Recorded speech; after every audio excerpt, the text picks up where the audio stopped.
खोलिब श्रीमंदिर रहस्यमय रत्न भंडार 5 दशंधि प्रतीक्षार घटिब अंत जहाँ जाना को अनेई बसछंती शह शह जगन्नाथ प्रेमी सही दिन आसी पहुंची।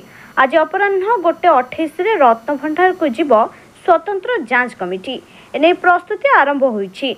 रत्न भंडार खोलिबा पूर्व गुरुत्वपूर्ण बैठक शेष होईछि। जस्टिस विश्वनाथ रथଙ୍କ अध्यक्षतार बैठक बसिथिला। श्रीमंदिर मुख्य प्रशासक जांच कमिटीर सदस्यों समेत वरिष्ठ सेवायत एथे उपस्थित रहिथिले।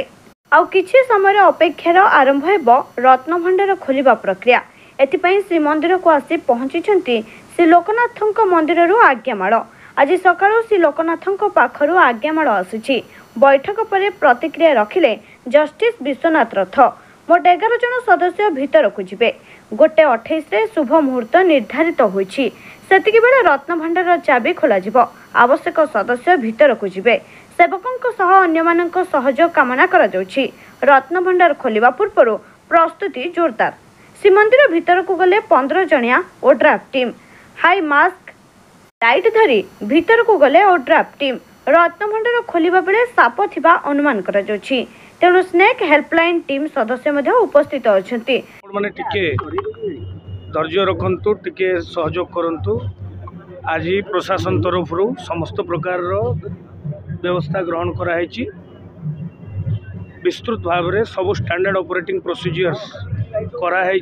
सबु कार्य प्रत्येक कार्य निर्दिष्ट एसओपी कराई। एसओपी अनुजाई सब कार्यक्रम चालू रही। तेणु अनुरूप भाव में सुरक्षा दृष्टिकोण सिक्यूरीटी भी आम एसओपी हिसाब से करूँ। से एसओपी हिसाब से आम सुरक्षा व्यवस्था ग्रहण करूँ। तेणु मुझे समस्त को निवेदन करी आपण मैंने सहयोग करंतु एवं समस्त व्यवस्था सुचारू रूप मुझे कहीपरि सफिशिएंट पुलिस फोर्स मुतयन कराई।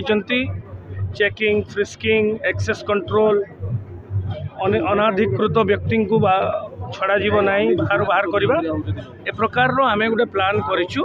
केवल आपण समस्त सहयोग दरकार, महाप्रभु को आशीर्वाद दरकार। तदारक कमिटीर 2 जन सदस्य रत्न भंडार भीतर को जिबे।